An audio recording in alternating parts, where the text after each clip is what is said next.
Hey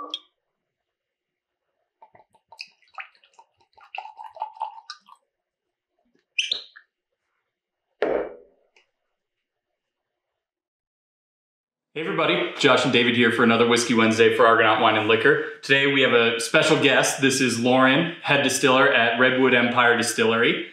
Lauren, you want to tell us a little bit about kind of what we got going on today and the brand? Absolutely. Super excited to be here and taste through some spirits with you guys. Yeah. We are a distillery out of Northern California. So Redwood Empire is actually a location in which we are located.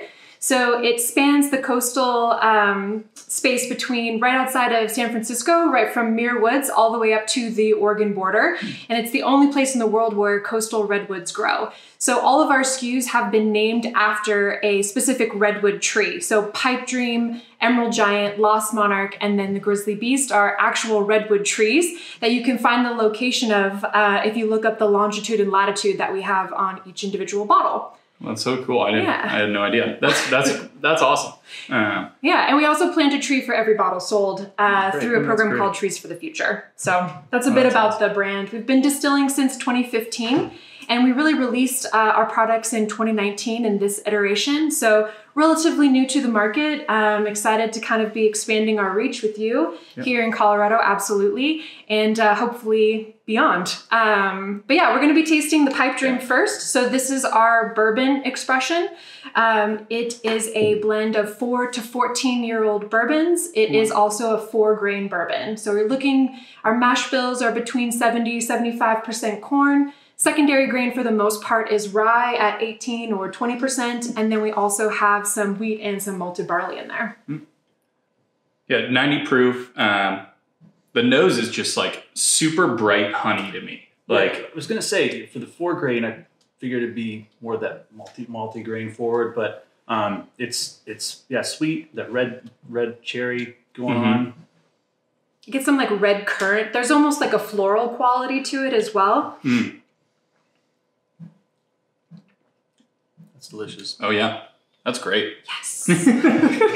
For me, there's really kind of like 2 boxes to check for bourbon. It's texture, so a certain amount of viscosity, a little bit of weight on the palate. And then of course you have to have kind of a little bit of that sweetness to it because that's what makes it go down easy. Well, it doesn't really come through, the nose doesn't come through on the palate 100% because you get that front palate spice probably from the rye, but it dissipates and just, it's good. Melt in your mouth. Good job. Yeah, exactly. Yeah. And so what's your role there?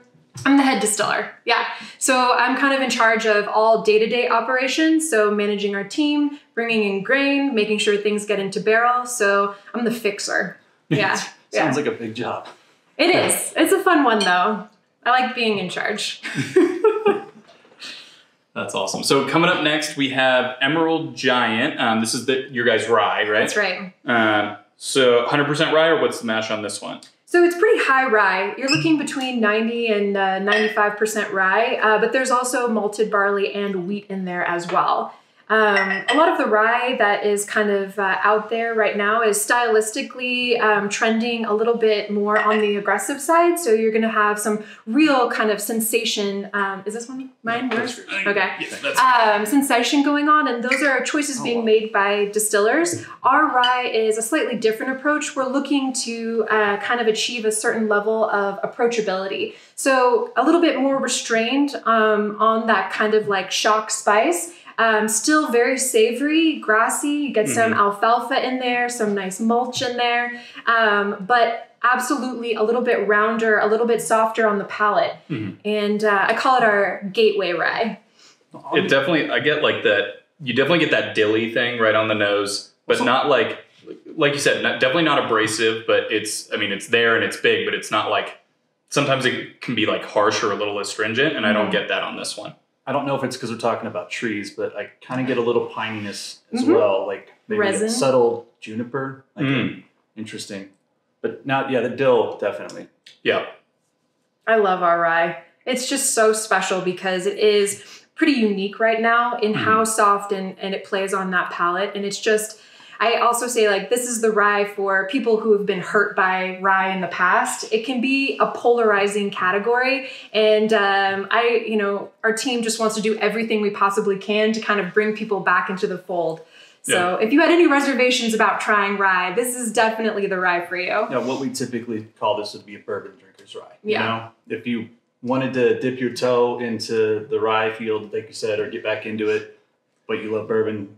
It's kind of interesting for me because, you know, a bourbon drinker's rye, I think of something that's got a little bit more sweetness. Which this doesn't. It's not necessarily sweet. It's got that like dilly herbaceousness, you know, that you would expect in a rye, but it doesn't have the kind of heat and astringency that I think, like you're saying, that can be associated with rye. So it's, you know, for me, it's not like overly sweet or anything like crazy different in that regard, but it's really cool how the herbaceous notes, the dill is there, but there's not the secondary that usually comes with that, with the heat and the stuff like that. Right. Yeah. I mean, part of that is coming from, we do a slightly lower barrel entry proof in order to help extract more of the sugar from the wood instead of more of the tannins. And so that too kind of helps with the overall expression at the final end.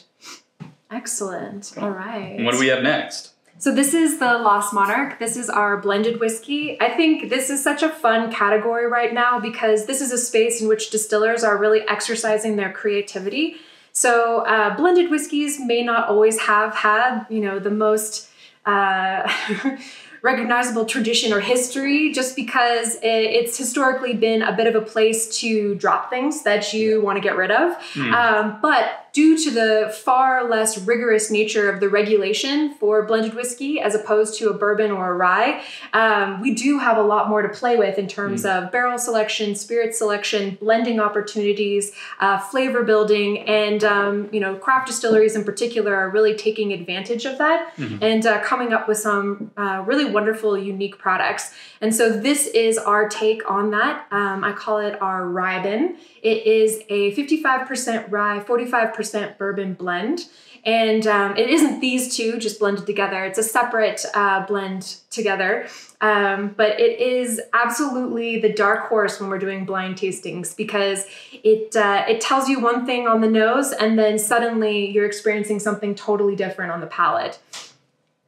Oh, that's really interesting. Yeah, no, you're totally right because on the nose, and I was hoping it wasn't just my glass, but I literally got a combination between the two of these. Right. I was hesitant to say that. Yeah. but no, there was the sweetness up front from this one, and then, you know, that dilly herbaceous stuff, you know, that came through from there. And that was the nose. But the palate's actually, you're right, very different. It's really interesting. This is almost spicier than the rye. I think it's because it's tricking you. Do you know what I mean? So like you get notes of the bourbon on the nose. And so your brain is telling you that you're going to experiencing something different when you're tasting it. And so that's why it's like a surprise, almost like a shock. Yeah. I describe it as like that pop rock, that little like tingles that you get from rye are even more accentuated because your brain is already headed into one direction. Totally. So this is absolutely a best of both worlds, but it's also so versatile for mixing. I always say that you can never make a mistake in a cocktail if you're using the Lost Monarch because it plays so well both in the whiskey, in the rye and the bourbon categories. I guess I'll dip that. And then awesome. Last but certainly not least. Right. The most. Right.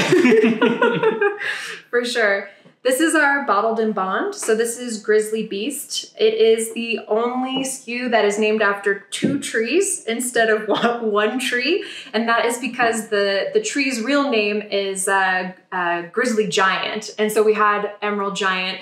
And so also Grizzly Beast, I think it kind of gives a certain ferocity to it overall, which we really kind of wanted to embrace with this.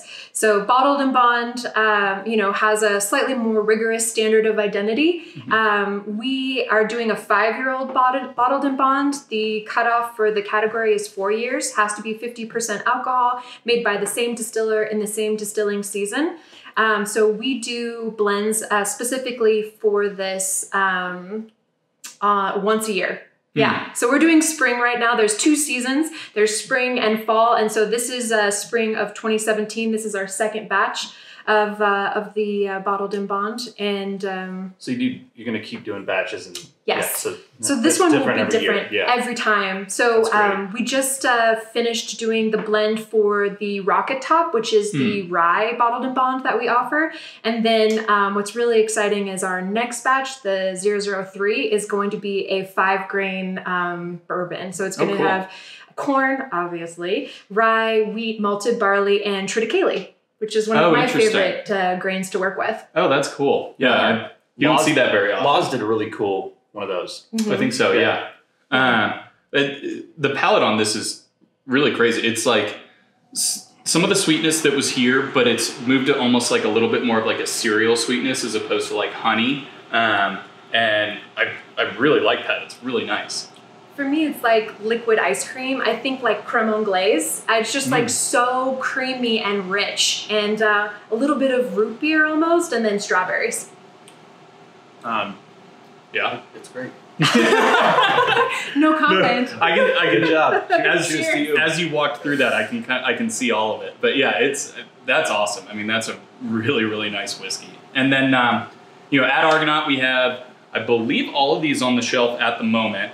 I know we have at least these two, and if the other two, I believe, are on the shelf. If not, we should be reordering here pretty quickly. But yeah, I mean, thank you so much. These are awesome. And as always, guys, we have our lottery going right now. So for the opportunity to purchase this bottle of Heaven Hill 20-year corn whiskey, we won't be drawing that next week. We have a really special Whiskey Wednesday going on next week. So make sure to tune in for that. It may not be at the normal time, so just keep an eye out for the notification that we're going live. Just depends on what we're doing. But keep an eye out for that. We'll be drawing this name the first week of May. And Lauren, thank you again for being here. Come on down and give them a shot. Cheers. Cheers.